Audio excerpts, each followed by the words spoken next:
Olá, sejam todos bem-vindos ao nosso Blitz Cultural. Vamos ter um convidado literário e ele se chama Tobias Caiado. Ele é o escritor do livro O Exílio. Tobias, seja bem-vindo. Muito obrigado por aceitar o nosso convite. Obrigado por estar aqui fazendo parte desse momento, que é um pouco da distribuição da cultura pelo Brasil e por boa parte do mundo. Obrigado, Daniel. Eu que agradeço esse espaço. E, bom, essa é a minha primeira entrevista que eu faço com esse livro, então eu tenho mais que agradecer você. Ah, que bacana, rapaz. Tobias, me fala um pouco de você. Onde você nasceu? Mora onde? É casado? Tem filhos? Me fala um pouquinho da tua vida. Ah, sim. Bom, eu nasci em Campinas, São Paulo, mas com 12 anos eu mudei para Valinhos, uma cidade mais de interior, e hoje eu me considero mais valinhense do que campineiro. Eu gosto de cidade mais calma, mais pacata.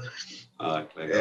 Eu não sou casado, mas eu tô noivo, então recentemente, assim, eu tô muito feliz com isso. E, bom, eu tenho uma filha de... Qual o nome da pequena? Giovana. Ah, que legal.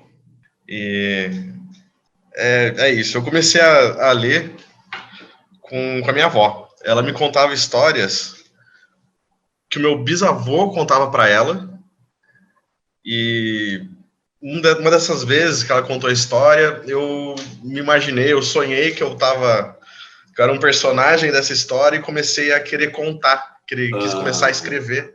Com quantos anos isso? Isso ia ser até a minha próxima pergunta, então já vamos embarcar nela. Como começou a literatura na tua vida? Com quantos anos? Aí tu já falou que já foi inspiração da tua avó e tudo mais. Me conta desde o começo, como começou tudo isso aí? Ah, sim. Foi com uns 8 anos, mais ou menos, eu lia muito Gibi da Mônica, esses gibizinhos, depois comecei a ler bastante coisa de super-herói e tudo mais, mas foi com a minha avó que contava essas histórias, que meu bisavô contava para ela, acabou passando para mim, e eu sempre tive nesse meio de contar histórias, de querer desenhar, de querer escrever. Com 8 anos eu escrevia garrancho, né? Mas começou dessa forma. Eu me expressava melhor escrevendo, tendo ideias, rascunhando, e foi com isso que eu comecei a escrever. É engraçado, como eu conversei já com muitos escritores, e também aconteceu comigo, por exemplo, o quanto é importante ter essa base ou essa inspiração de cedo, seja dos pais, dos avós. Meu pai contava muito história para mim. Eu sou de Pernambuco, né? Assim como você vem cedo para São Paulo, também me considero também um paulista. Amo São Paulo, assim como amo Pernambuco. Estou mais tempo aqui do que eu vivi lá, mas são dois estados do meu coração. E o quanto isso nos incentivou a criar, a imaginar as histórias. Eu lia muito Monteiro Lobato, mesmo quando eu era moleque pequeno, 7, 8 anos já. Gostava muito da história do Curupira, do Saci, da Cuca. Isso me ajudou muito a me inspirar. Meu pai me contava muita história, minha mãe também, dos pais deles.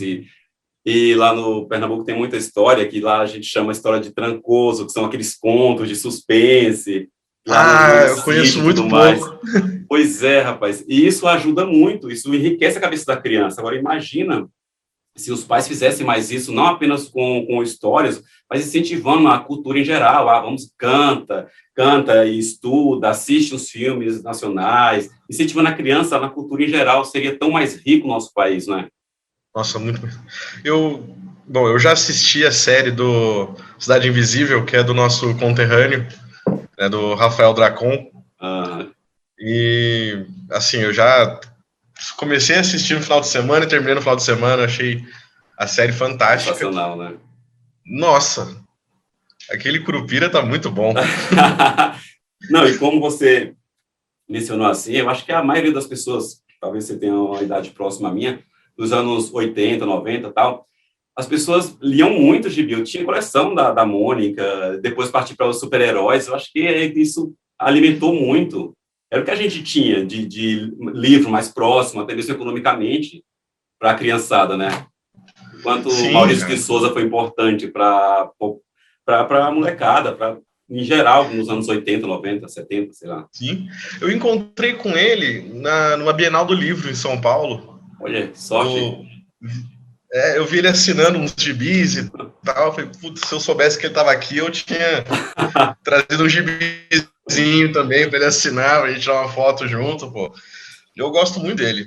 As histórias da Turma da Mônica acompanharam, acho que, infância de todo mundo, né? Toda, né? Pelo menos a gente dos anos 80, 90. Eu sou dos anos 90. Se eu falar, ninguém acredita, porque eu tenho ainda da Turma da Mônica e de super-heróis guardado no baú, tá lá guardadinho. Eu tenho minha estante de livro, mas os gibis estão guardadinhos, da Disney, da Turma da Mônica, tudo ali. Olha aí. Ainda tenho, rapaz. Minha mãe, ela me dava muito gibi do Asterix. Ah, muito bacana, né? Que eu acho também, assim, fantástico. Na época eu não pegava muita referência, mas eu fiquei num almoço de domingo, assim, a gente conversou sobre Asterix e tinha piada política, tinha piada econômica. É muito atual, né? O Asterix é muito atual, cara. É engraçado isso. Sabe um outro que eu gostava? A revista Quadrinho do Zero. Você chegou a ver algum? A Recruta Zero? Ah, Recruta Zero, cara, eu conheço. Era muito legal, achei muito bom. Rapaz. É preguiçosão, né? Ficava na rede. Pois é. O sargento lá pegava no pé dele, o cachorro dele tudo rabugento, era muito bacana. Nossa, é uma época que eu acho que talvez o mundo não vai retornar, o Brasil nunca mais vai ver uma época dessa tão gostosa, rapaz. Ah, não vai, cara. Bacana, tomara então. Pode falar. Não, pode falar. Não, tomara que passe, na verdade. Eu torço muito para que a literatura abranja o público infantil, infanto-juvenil. Eu espero muito que isso aconteça, mas eu acho que vai ser difícil.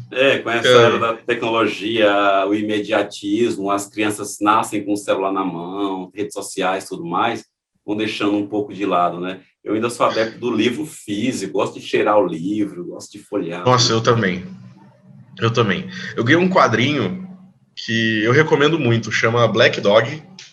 Fala sobre um artista que sobreviveu à Primeira Guerra Mundial. Assim, é fantástico também. Bacana, hein? Mas eu abri o livro, é da Dark Side. Veio um cheiro de livro novo que eu fiquei cheirando, assim, nossa, que delícia! E às vezes até um pouco de vergonha, sabe? Não, mas eu acho que todo mundo que gosta de ler faz isso, cara. A sensação de sentir o cheiro do livro, o pessoal não entende muito isso. É muito bacana. Dark Side tem uns livros bons, rapaz. Eu até tô com 2, eu preciso ler, não comecei ainda a ler, que eu tô com um monte de livro na frente. Eu acho que eu sou meio maluco, tem que seguir aquela regra do que eu comprei e vou lendo, até chegar naquele último lá.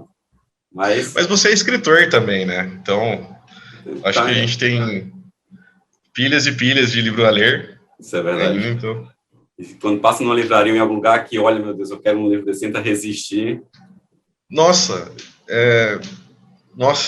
quando eu passo numa livraria, eu tenho vontade de pegar um carrinho de mercado, sabe? Começar a colocar tudo. Esse aqui que eu vou levar, esse aqui que eu vou levar também.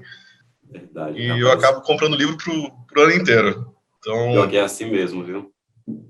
Agora, Tobias, me fala do Exílio. Com certeza. Mostra ele aí pra gente. Ele vai aparecer aqui do lado também pra galera ver melhor, mas me mostra aí na tua mão, na mão do escritor. Sim. Esse é o meu primeiro livro. Ele a tá muito bem. A capa é linda, viu? Parabéns pela capa. Nossa, a hora que eu vi essa capa do Exílio, ficou melhor ficou mais bonita do que eu imaginei. Quando a editora acerta a capa, né, rapaz? Um dos primeiros livros chama-se Anjo Maldito. A editora acertou a capa, eu falei, caramba, o que eu pedi, ela me deu, e aquilo ali eu fiquei apaixonado por aquela capa. E a tua capa aí é linda. Obrigado, cara. E o que eu mais gostei dessa editora é que eles têm um capricho muito grande com a edição do livro. Eu tive medo que a letra ficasse muito pequena ou grande demais, mas ela ficou muito boa, só para mostrar, tipo, que tá a primeira parte, assim, a letra tá, a diagramação tá bonita. Não sei, eu sou... Qual que é a editora? Fala aí pro pessoal Viseu. Saber. Viseu. Editora Viseu.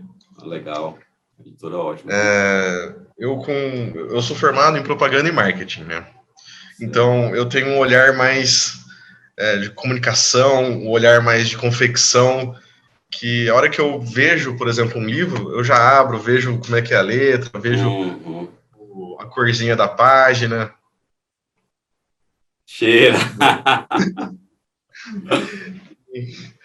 Mas o Exílio, ele foi muito importante para mim, claro.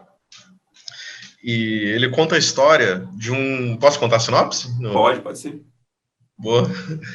Ele conta a história de um garoto que se chama Bruno e tudo que ele tem é a mãe dele. Ele não tem tios, o pai dele faleceu antes dele morrer, antes dele nascer. E um dia a mãe dele some, um dia qualquer. E ela é dada como morta poucos dias depois. E ele decide não aceitar isso. Porque no funeral não tinha corpo, era uma coisa simbólica. E, bom, ele começa a pesquisar, ele vai crescendo, os anos se passam, ele começa a estudar várias coisas, como psicologia, ele se forma em história, e ele vai começando a receber dicas, pistas e coisas que sugerem que ela esteja viva, assim, de algum jeito. Então, essa é a premissa. Não pode dar muito spoiler não, né? Quem quiser saber mais, compre o livro daqui do... Pô.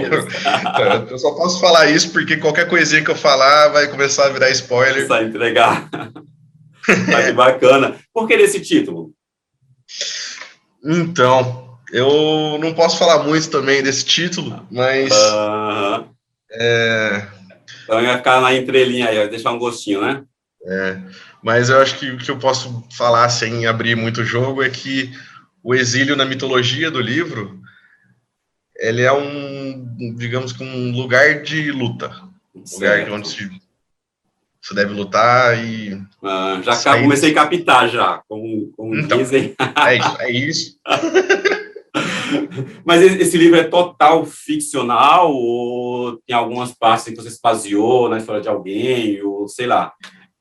Então, ele é bastante... Ele é uns 40% ficcional, e o restante foi baseado muito em mim. Quando eu escrevo, eu gosto de fazer textos bastante olíricos, bastante de mim no texto. Em 2017, meu pai faleceu. E nesse processo de luto, eu quis estudar muita psicologia, filosofia, frequentar terapia e tudo mais, coisa que eu recomendo assim para todo mundo, de verdade. É muito importante. E, inclusive, havia um adendo aqui, gente, quem procura um psicoterapeuta, uma ajuda de um psicólogo ou psiquiatra, não é maluco, não, gente. Todo ser humano precisa realmente procurar para conversar, para falar um pouco dos seus conflitos. Meu último livro mesmo, que chama-se O Último Degrau, ele fala sobre suicídio e depressão. E aí eu falo muito sobre isso, e eu bato na tecla, você não é doido, você pode ficar se você talvez não procurar. Então, tem que parar com esse preconceito, porque, por exemplo, lá fora, todo mundo procura, todo mundo vai, e a gente, o brasileiro, tem essa cultura, não vou tomar remédio, eu não sou doido, não vou num psicólogo porque eu sou doido. Então, é isso. E assim, é saúde mental. Você pode ganhar rios de dinheiro por mês, por ano, você pode ter um emprego muito bom, mas se sua saúde mental tiver ruim, tiver no lixo, assim, você pode... ter algum piripaque, você pode ter você pode acarretar no corpo humano, você pode adoecer, você pode... Uma depressão é uma coisa complicada, tira vidas todos os anos. Pois é, 800 mil pessoas por ano tiram a própria vida. Então, você ter noção é muito maior do que a população de Portugal, já falei, de Lisboa, eu já falei aqui, mais do que a população de Natal, imagina isso por ano. Isso quem tira a vida, não estou falando ainda, porque é 3 vezes mais as tentativas. Então, é algo bem sério. É bem complicado. E eu vi... Bom, hoje eu tenho depressão e estou trabalhando com ela. E só que nessa fase de luto, eu comecei a ficar muito cético com muita coisa, comecei a perder muita fé em coisas religiosas, comecei a estudar muita filosofia também, para tentar me entender, e acabou virando... Rapaz, você foi estudar filosofia para tentar se entender, o estudo da filosofia é para a gente não entender nada, o caminho é esse ou esse ou aquele. Pois é. E É assim, eu li só um pouquinho de Schopenhauer, que se eu lesse mais de Schopenhauer, eu ia ficar... Você estava fazendo essa entrevista de cabeça para baixo aqui. Então. E, bom, eu comecei a estudar esses tipos de coisa, e quanto mais eu estudava sobre filosofia, sobre psicologia, minha faculdade de propaganda e marketing tem bastante sobre psicologia também, mas é mais voltada ao consumidor. Mas, Sim. enfim, isso foi me ajudando. Eu tive um certo direcionamento, só que eu acabava ficando mais cético. E nessa 2017, 2018, eu tive uma batalha interna, muito de fé à ciência, crendices e ceticismo. Eu comecei a ter esse conflito e eu quis traduzir muito no livro. É importante isso, viu? Foi... Bom, ele me ajuda com saúde lógico, mental. Inclusive, falando dentro desse mesmo assunto, é importante você falar que você tem depressão, você está se cuidando, porque as pessoas não entendem isso. Depressão, na realidade, gente, depressão não tem cura. Porém, você consegue conviver com ela como você consegue conviver com uma espinha na cara, com a gastrite. Tudo bem que a comparação pode ser até ridícula, mas uma sinusite, que às vezes é crônica, tudo mais, mas você consegue lidar com ela passa a não ser tão dolorida e não te afundar. Às vezes está um pouco mais triste, mas, opa, voltei. Então, você transmitir isso para um livro é importante, você que talvez tenha depressão, transmitir para uma música, ou ficar com amigos te deixa feliz, não ficar sozinho, buscar algo que vai te direcionar. E procurar uma ajuda psicológica, psiquiatra, porque isso vai te ajudar e muito, vai ser uma base para te dar sustentação para você não cair no buraco. Exatamente. Acaba até te salvando. Porque eu já tive depressão também, eu já tive muito tempo. E eu sei muito bem, essa dor tal, é horrível. É horrível. E às vezes até tarefas simples, atividades domésticas, trabalho, faculdade, estudos, assim, às vezes você até não consegue realizar. Lavar uma louça, às vezes, vira um Everest. Isso é verdade, de fato. Tem vários sintomas que tem que tomar bastante cuidado mesmo. Que bom que você tá indo bem, está transmitindo para o livro, e ótimo que isso sirva de lição, que quem está nos assistindo agora aqui, que possa ver que são duas pessoas aqui que realmente nos consideram vitoriosos, porque muitos desistiram no meio do caminho, a gente está falando aqui que tem como eles saírem, que tem como ir para frente, tem como dar mais um passo, e não dá para desistir. E quem é parente, amigo também, para segurar na mão, é difícil parente de quem tem depressão. Se o depressivo é complicado, para quem está próximo também é muito complicado. Tem hora que quem está próximo cansa, e às vezes quer abandonar. Uhum. Nossa, quantas vezes eu já ouvi assim, é só você desencanar, só ficar bem, vai sair. Pô, você vai falar para uma pessoa que não tem a perna, é só sair andando. Pô, não faz falta não, qualquer um faz. Sabe? Pô, que isso? A dor do outro é sempre menor, né? É sempre menor, cara. Mas eu tentei traduzir isso no livro também, e eu espero que ajude alguém também. Ajudará, tomara, viu? Tobias, me fala um pouco, você quer seguir sempre nessa linha literária, de ficção, ou você pensa em talvez partir para um outro lado, inclusive agora eu já te conheço um pouco mais, para uma parte mais psicológica, um livro de autoajuda? Por exemplo, eu escrevi muitos livros, escrevi livro acadêmico, também sou formado em algumas faculdades, mas entre elas marketing, publicidade e propaganda, então já escrevi livro acadêmico e bastante livro de ficção. E agora eu parti um pouquinho para o livro de autoajuda, não deixei ficção de lado, que é a minha paixão, mas eu quero seguir essas duas linhas.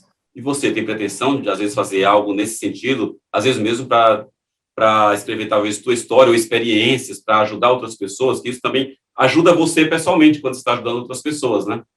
Sim, com certeza. Então, a ficção, o suspense e o terror são áreas que eu realmente gosto. Por enquanto, eu não tenho pretensão de sair dessas áreas, porque eu acho que eu preciso de mais estudo, um pouco mais de preparo para explorar outras áreas. Para se arriscar em outras áreas. Então, assim, eu não quero sair só por sair. Eu gosto, estou bem, estou trabalhando.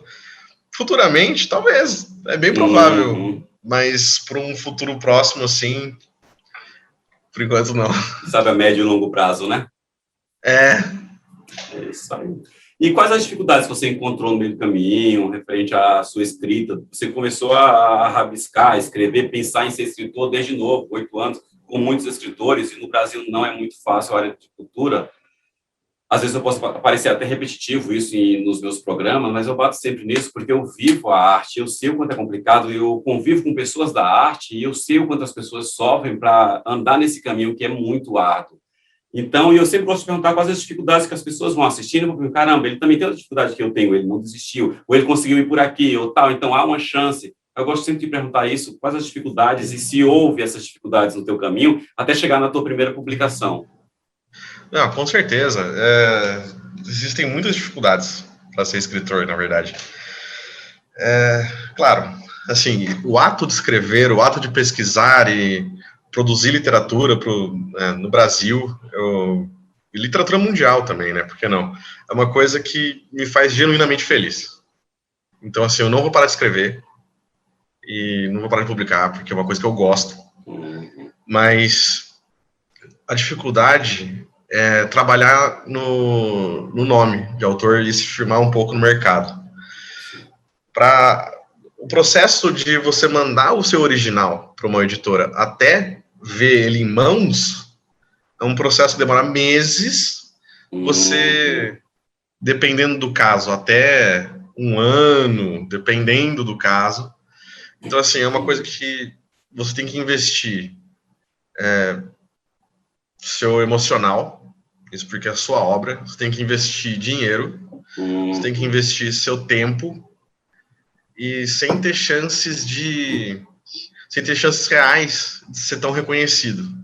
Sim. Então, são várias barreiras de entrada que são bem desestimulantes. Bem desgastante, né? Bem desgastante, então é complicado por isso. As vendas, se eu estou falando por mim, elas são ainda bem pequenas, eu estou falando como publicitário aí, mais fácil, mas para firmar nome, para conhecer o seu público, sim, comunicação, várias estratégias e tudo mais, é uma coisa, trabalho de formiguinha, bastante trabalho. Mas se você pensar só nas estatísticas, cara, você desiste, é complicado. Você desiste. Mas não tem que fazer, é isso que eu amo, é isso que eu gosto. Pô, eu vou continuar, cara. Fundo, lógico. Eu tô pensando mais em publicação, em autossatisfação, em ajudar as pessoas a contar histórias. Sim. E eu tô pensando muito em trabalho mesmo, ganhar o dinheiro, tá sendo para mim em segundo plano, porque se fosse primeiro, literatura ia ser... Tá no caminho mais que certo, viu? É aí mesmo. Infelizmente, né? Reconhecimento financeiro e público é mais uma questão de tempo e é uma recompensa do seu suor, sangue ali a cada dia. Uma hora a recompensa vem. Então, e aquela coisa, né? Como eu acho que um jogador de futebol tem que gostar de jogar bola, tem que jogar bola todo dia, tem que treinar, tem que fazer exercício, um escritor é a mesma coisa, tem que ler, tem que gostar de escrever, gosta, rabisca, escreve, desenha, apaga, reescreve. Uma coisa importante que muita gente pergunta, eu vejo muitas pessoas perguntando nas redes sociais, às vezes perguntam para mim, como é que eu faço para me tornar um escritor, tal. Não existe uma receita, e é isso, mas você quer escrever e não sabe como, a dica que eu dou, e já vi essa dica para outras pessoas também, é leia. Leia muito, não pare de ler nunca. Isso aí você vai lendo, é que vai te inspirando, vai te dando um norte, e você vai para frente. Uma hora a ideia surge, dá um bloqueio literário em algum momento ou de outro, mas não pare de escrever e não pare de ler. Por mais que você ache que você está escrevendo é algo idiota, às vezes não é, ou aquilo vai te dando um degrau para um outro caminho. Sim. Nossa, eu tenho Nossa, deixa eu mostrar. Eu ganhei um caderninho, vou mostrar meio de longe só, porque tem coisa aqui impublicáveis. Mas tipo, eu sempre escrevo num caderno, sempre estou escrevendo, reescrevendo, às vezes vem uma ideia de cena, às vezes vem alguma coisa, eu anoto até num post-it, às vezes que... É isso mesmo. Você tem ideia de madrugada ou quando acorda? Tenho. Cara, também tenho. Eu Cara, escrevo ali do lado, de qualquer jeito, no celular, morrendo, eu coloco uma referência do que eu sonhei ou que eu tive uma ideia, aí eu boto lá. No dia seguinte que eu tento amadurecer ela, eu guardo. Eu tenho uma pasta no meu e-mail com um monte de ideias, um monte. Eu nem comecei a escrever ainda. a última... Cara, escreve, pelo amor de Deus. Escreve, senão você vai perder. O que é, rapaz? A última frase do meu livro, eu tava pensando em como é que eu vou terminar, Eu tava dormindo. Juro, eu tava dormindo. Aí, de repente, é isso. É mágico, Eu anotei um post-it e eu fiquei tão animado que pra dormir depois. Tipo, nossa, terminei meu livro. Pô. Isso é muito bacana, rapaz. São coisas de escritor mesmo. Não é? Me fala como que você imagina, como vê hoje o cenário literário no Brasil? Qual a tua opinião sobre o cenário? O triste cenário literário. Então, isso é bem triste, cara, na verdade. E o pior é que eu acho que a língua portuguesa, a língua brasileira, sinceramente, eu acho que é riquíssima. Assim, as nuances, as expressões dão muita profundidade no texto, que é uma ferramenta maravilhosa, né? Tipo, a maior ferramenta que um escritor tem é a língua, né? As possibilidades de várias palavras para uma só coisa, né? Um só sentido. Uma só coisa, as poesias brasileiras são maravilhosas. Mas, assim, o cenário atual, aliás, está bem triste, infelizmente. Porque você tem que, às vezes, até pagar, na maioria das vezes, uma editora para ajudar você a confeccionar o livro e tudo mais. Então, assim, existem vários escritores, pelo que eu vejo, que estão em ascensão, que querem escrever, que estão publicando em alguns lugares, em blogs, coisas gratuitas, mas não conseguem publicar o próprio livro. Não publicam. Não é nem por falta de vontade. Então, é porque falta de dinheiro, de oportunidade, falta de dinheiro, uma editora que acredite, né? Então, assim, é bem triste. Eu acho que hoje a gente consegue falar que uns 5 autores, mais ou menos, contemporâneos nossos, que conseguem viver exclusivamente de literatura. Sim. Talvez o maior deles, atualmente, posso falando besteira, mas talvez o maior deles seja aquele Rafael Montes. Eu acho que talvez o André Bianco. Talvez o André Bianco, então. Você conta nos dedos. Então, assim, conta nos dedos, e isso é muito triste, porque, bom, literatura eu acho que faz parte do capital humano. Sim. Né, faz parte da evolução humana, e devia ser quase como água, sabe, com comida. Uma necessidade, né? Uma necessidade. É um alimento mental, é um alimento do corpo. É como eu vejo literatura, então eu acho que, assim, infelizmente, o mercado está bem complicado. O cenário literário. Nossa, para você lançar uma série na Netflix, num outro serviço de streaming, nossa. Você tem que ter a gente... Você chegar numa pessoa certa para isso, porque a Netflix e a Amazon, para os escritores que pensam nisso, não recebem originais, não recebem livros, não recebem sequer visitas de escritor, roteirista. Você tem que encontrar uma pessoa X, e essa pessoa vai ter que é um agente, vai ter que filtrar, levar para outra pessoa, para tal. Então, não é desanimando, é a realidade. Não desista, mas é a realidade. Então, é bem difícil. E isso é complicado, pô. Eu quero... Bom, para mim, ao meu ver, tinha que ser algo extremamente popular, extremamente, né, mais fácil. Até porque matematicamente, quanto mais ideias, quanto mais autores tiverem, mais diversidade, né, vai ter mais diversidade. E a literatura nacional já é uma das mais bonitas do mundo. Já é uma das mais bonitas. E por que você acha que brasileiros leem tão pouco? Olha, essa lá pergunta... atrás, cara. E por que será que Machado de Assis é um dos livros mais lidos dos Estados Unidos? Então, se eu perguntar para qualquer jovem, já leu Machado de Assis? Não. Conhece Machado de Assis? Não. Mas, poxa, é considerado uma obra-prima do século nos Estados Unidos. É? Obra-prima literária. Sim. Acho que foi que 2018 ou 2019, se eu não me engano, que lançaram uma edição nova do Machado de Assis, e nos Estados Unidos, acho que ele vendeu, 5, 6 mil cópias em 2 horas, sabe? A desinformação é tão grande, por exemplo, que eu vim descobrir, há alguns anos atrás, que Machado de Assis era negro. Era negro, Pois é. Então, no período escravagista brasileiro. Então, aí o que tem a ver? Não, é um homem, tá? O pessoal me criticava falando isso. Não importa se é negro ou não. Mas sim, por que não falavam, não mostravam isso? Então, existia, sim, um negro maravilhoso, escritor e tudo mais, importante para a literatura, para a história do Brasil. Sim, e eu acho, sinceramente, que o Machado de Assis, ele tem um senso de humor muito grande. É um senso de humor ácido, e ele consegue espelhar a obra dele, você consegue fazer paralelos políticos, paralelos socioeconômicos, você consegue... Pessoais, conflitos familiares. Conflitos pessoais, familiares. Então, assim, ele é muito bom por causa disso. Eu acho que, por exemplo, se um professor meu falasse, esse tal de Machado de Assis, ele por exemplo, ele tem um senso de humor. Eu já ia lê-lo com outros olhos naquela época. Uhum. Então, assim, mas até 1950, que não faz tanto tempo assim, na verdade. Até os anos 50, a taxa de analfabetização era, acho que, de 50 e tantos %. Então, assim, mais da metade do Brasil, até 1950, era analfabeta. Então, e você chegar e falar hoje que 2021 tem muita gente analfabeta no Brasil.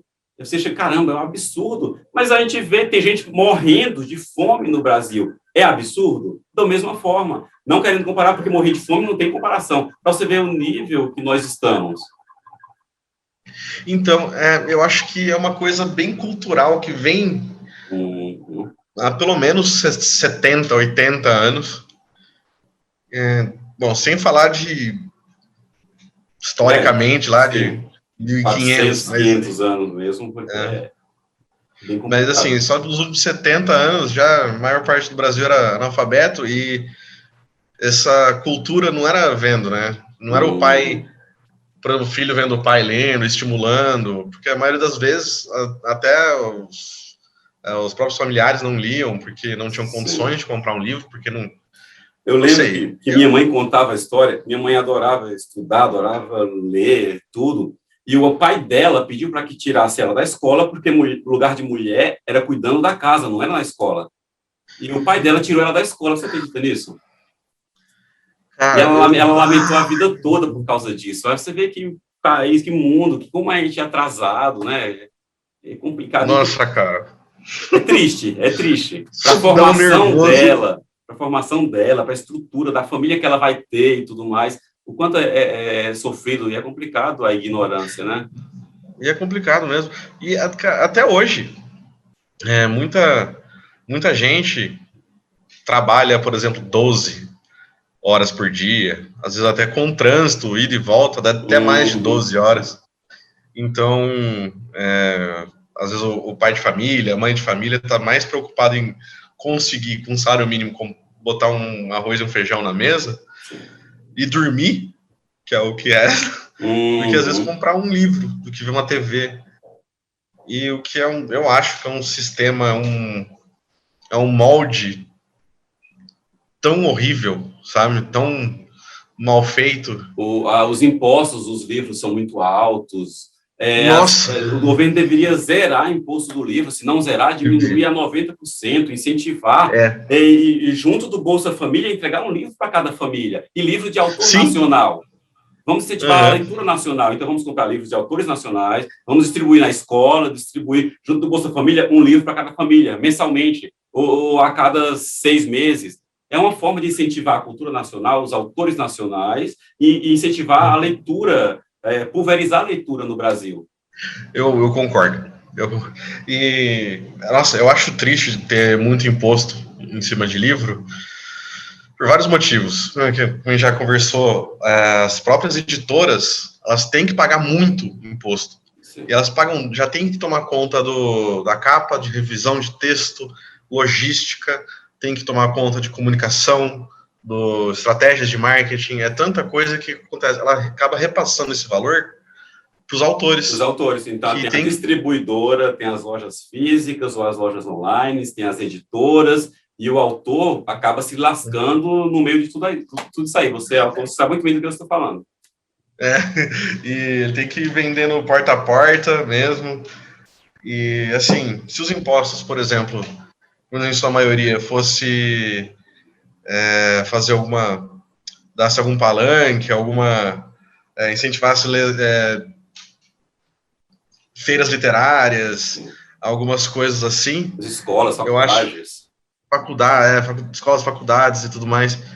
Eu acho que ajudaria bastante, na verdade. E outra coisa, aproveitando o gancho aqui, falar para os amigos dos autores, os parentes dos autores, comprem os livros dos seus amigos, não peçam, porque ali é o trabalho do autor. A gente não vai no mercado e pede para você 1 quilo de carne, a gente não vai numa loja e pede uma roupa, é o seu trabalho, então é o trabalho do autor. Incentive, poxa, meu amigo, vou comprar o livro dele, é o meu primo, é o meu sobrinho, eu vou comprar o livro dele, eu vou divulgar. Se você não tem condições de comprar, divulgue, pegue o banner lá com o autor, divulgue, vá ajudando nesse boca a boca, você vai estar ajudando automaticamente o autor, vai estar ajudando automaticamente a cultura. Então, pior isso. Às vezes compartilhar em alguma coisa já ajuda demais. Sim. Claro. Nossa, isso é muito 500 importante. mil pessoas vão estar vendo, comprou, poxa, já é muito, muito importante. Já é muita coisa. Eu já patrocinei links de Facebook, de Instagram e tal, e tive mais exposição, isso é bom, mas como eu ainda estou procurando a construção dos nomes, do meu nome, ainda assim é um trabalho bem de formiguinha, mas, poxa, ajuda demais. Mas está no caminho certo, totalmente no caminho certo, é isso mesmo. E quais são as tuas referências literárias? Eu ia perguntar literárias e pessoais, mas o pessoais, acho que você falou sua avó, seu avô, não sei, mas quais as tuas referências literárias? Minhas referências literárias...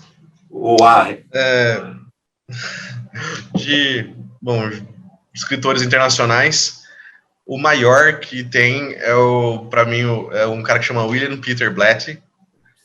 Eu sou fã desse cara. O livro mais famoso dele foi O Exorcista, que tem bastante influência até no meu livro. O Edgar Allan Poe. Edgar Allan Poe, tô com uma coleçãozinha dele ali que eu ainda não consegui abrir. Nossa, eu gosto muito do Gato Preto dele. Para mim, assim, é fantástico. E o Dostoiévski, para mim, Dostoiévski é um mestre, né? E brasileiro, não podia ser diferente, eu acho. É o Machado de Assis, que esse é um cara que tem estrela mesmo. E o Chico Buarque, ele como escrevendo os textos dele, eu reli Gota d'Água de novo. Essa é a minha segunda leitura que eu faço do mesmo livro, e eu chorei as 2 vezes, na mesma parte. Interessante você falar do Chico Buarque, porque ele é muito criticado, né, e muita pouca gente, assim, principalmente do meio literário, não gosta muito dele. É igual que eu falo, que eu comparo, eu entrevisto às vezes alguns artistas plásticos, e eu comento sobre ele, sobre o Romero Brito, que é muito conhecido lá fora, é muito respeitado lá fora, e não é aceito no Brasil. E o Chico Buarque, apesar do nome e tudo mais, talvez seja pelo envolvimento dele na política também, e aí ele é bastante criticado. É a primeira vez que eu vejo alguém falar que tem como referência o Chico Buarque. Diferente. A literatura dele. Sim, eu tô falando do trabalho, literatura. Sim. Eu acho fantástico, sabe?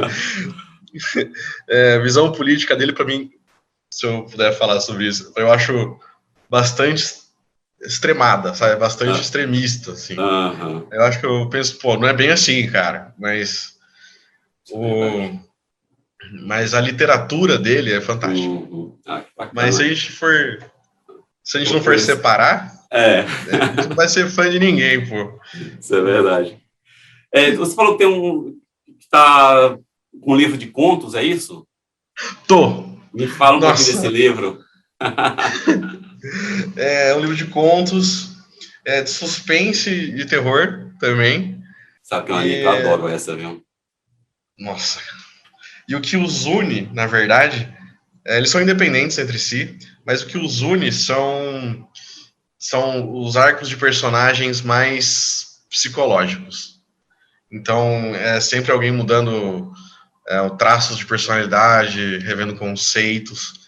É mais isso do que algo físico, como, por exemplo, Lovecraft fazia. Uhum. É aquele terror cósmico com deuses e criaturas sobrenaturais. Não. É suspense, terror mais psicológico. Uhum. Por exemplo, eu escrevi sobre um detetive que é alcoólatra. Pela fase que ele viu, pelas coisas que ele vivenciou na infância, é muito difícil você julgar alguém. Às vezes faz um julgamento errado, você prende alguém inocente. Então, ele lida bastante com essa temática. E ele começa o conto, aliás, já querendo pesquisar, já querendo investigar um assassinato de 2 jovens que aparentemente não tem nada a ver com nada, é uma coisa completamente isolada. Uhum. E Oh, é bacana. isso. É complicado para a gente contar sinopse, né, rapaz? Quando as pessoas me perguntam sinopse, eu fico meio maluco, porque a gente tenta contar sinopse sem contar spoiler, só que a gente já está com tudo na nossa cabeça e às vezes solta uma coisinha ali, caramba. Então, pro autor é difícil contar uma sinopse assim, a não ser que ele tenha já ensaiado aquela sinopse lá, mas é complicado. Eu escrevi minha sinopse do meu livro umas 4 vezes antes de mandar para a editora. Bastante. Sinopse e o título do livro, não sei para você, título do livro para mim é uma dor de cabeça, eu só consigo colocar o título dos meus livros após eu terminar. Eu coloco mais ou menos umas ideias, vai surgindo, mas quando eu termino o livro é que eu sei qual realmente é o título. Ah, olha, até metade do meu livro, o título era outro. Aí da metade para frente, eu mudei para O Exílio. É, assim mesmo. Mas tem conto e crônica, essas coisas, que eu só coloco o título no final. E comigo acontece ao contrário também. Às vezes eu penso numa referência, num título, em alguma coisa, nossa, aqui tem coisa. Começo a ver, pesquisar e... Bacana. E quais são os projetos para o futuro, Tobias? Bom, eu estou fazendo um livro de contos. Quero trabalhar no livro desse detetive que eu te falei. Eu quero fazer um livro solo dele, que tem bastante material, bastante coisa que eu já pensei aí. E eu estou trabalhando também, estou com um projeto de HQ.